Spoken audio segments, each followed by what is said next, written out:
Halo, kita bertemu kembali di mata kuliah dasar akuntansi pertemuan ke-7.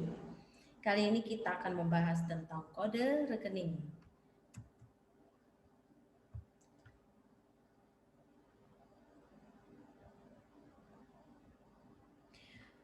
Kode akun atau tata perkiraan ya.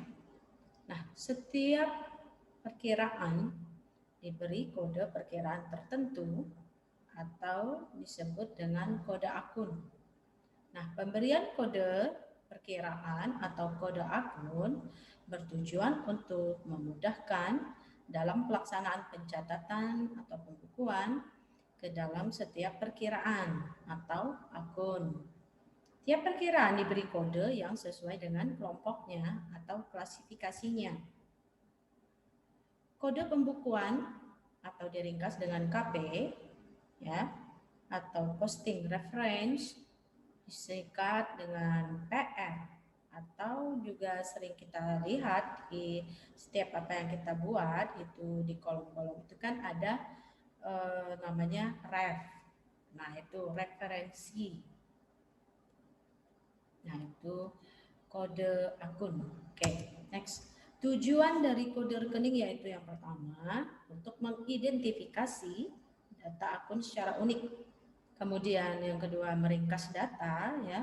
Yang ketiga mengklasifikasi rekening atau transaksi, dan yang keempat ya tujuan kode rekening adalah menyampaikan makna tertentu. Nah, kode yang diberikan harus dapat memenuhi syarat yaitu seperti ini. A. Memungkinkan adanya perluasan rekening ya, tanpa harus mengadakan perubahan kode. Jadi dia ada perluasan tapi tidak merubah kode ya. Yang B, harus mudah diingat. Yang C, memudahkan bagi pihak yang menggunakannya. Oke, nah ini menjadi syarat-syarat untuk pembuatan kode. Nah, dasar penyusunan kode rekening ya, yang pertama, perkiraan-perkiraan dipisahkan antara perkiraan neraca dan perkiraan rugi laba. Jadi masih ingat neraca itu yang terkandung dalamnya adalah apa? Aktiva, kewajiban, dan utang. Kemudian untuk perkiraan rugi laba itu hanya mengandung atau hanya terdapat pendapatan dan biaya-biaya. Ya, jadi harus diingat lagi neraca itu apa, rugi laba itu perkiraan rugi laba itu apa saja ya. Kemudian ya, baik perkiraan neraca dan perhitungan rugi laba disusun seperti terdapat dalam neraca dan laporan rugi laba. Kemudian tiap kelompok baik neraca maupun laporan rugi laba disediakan sejumlah nomor-nomor tertentu. Ya, yang berikutnya dalam menyediakan nomor-nomor tersebut perlu diperhitungkan kemudian kemungkinan timbulnya perkiraan baru di dalam satu kelompok. Nah, sering disebut dengan perluasan. Oke. Nah, ini ada 5 metode pemberian kode rekening, yaitu yang pertama kode angka atau alfabet urut, yang kedua kode angka blok, yang ketiga kode angka kelompok, yang keempat kode angka desimal, dan yang kelima kode angka urut didahului dengan huruf. Ya, langsung kita lihat nih. Contoh yang pertama, kode angka atau alfabet urut.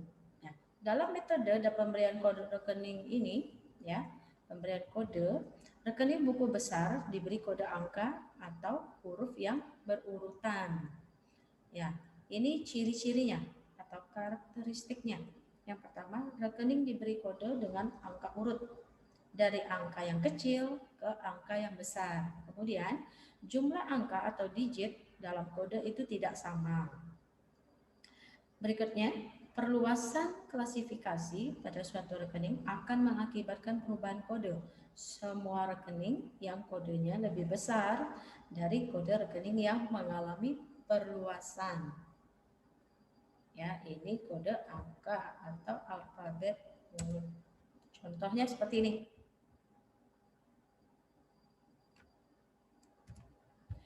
Berikutnya yang kedua, kode angka blok. Nah, dalam metode pemberian angka kode ini, rekening buku besar dikelompokkan menjadi beberapa golongan.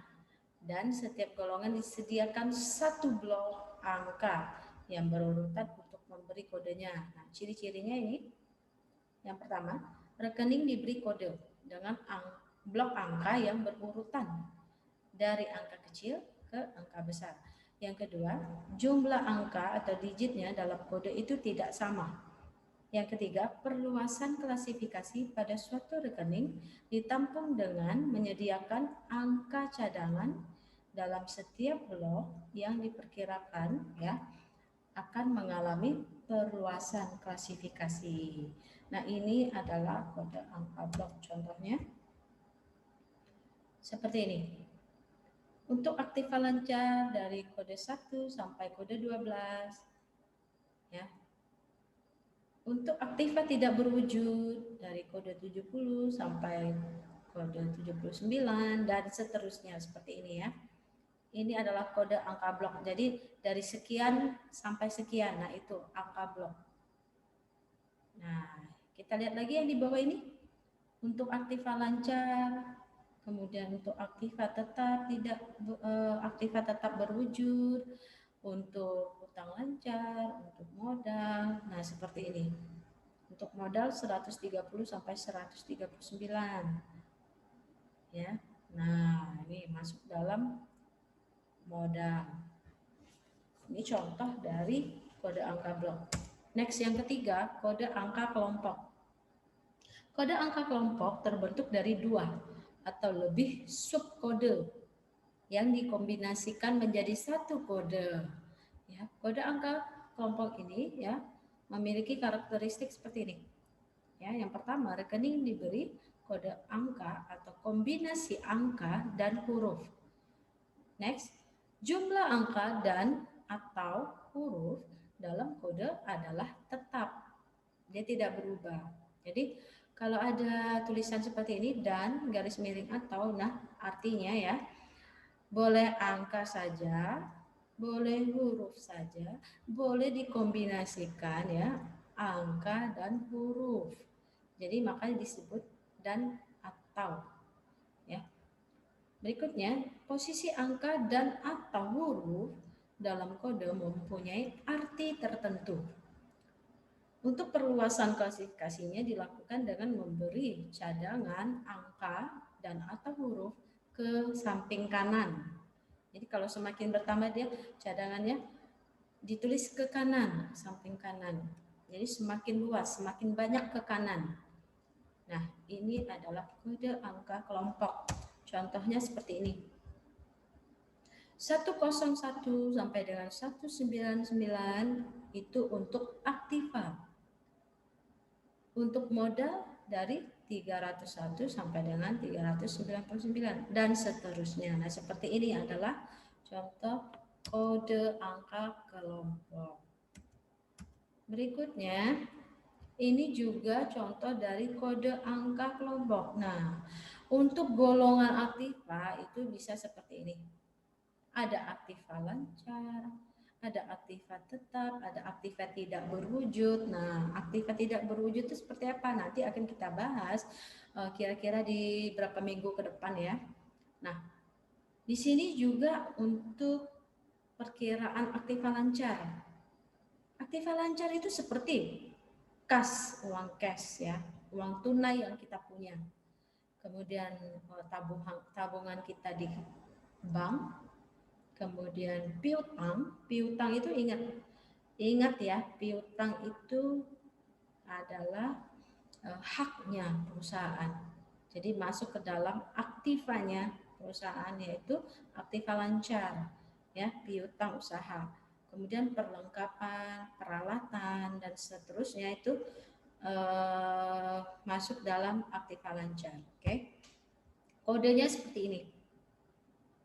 Oke. Nah, berikutnya ini adalah kode angka desimal. Ya, desimal artinya persepuluhan. Berarti dia 10-10 gitu ya. Kode angka desimal memberi kode angka terhadap klasifikasi yang membagi kelompok menjadi maksimum 10 subkelompok. Dan subkelompok ini juga bisa perluaskan menjadi 10 golongan yang lebih kecil dari subkelompok tersebut ya. Nah, ciri-cirinya yaitu yang pertama, rekening diberi kode dengan angka yang berurutan dari angka kecil ke angka besar.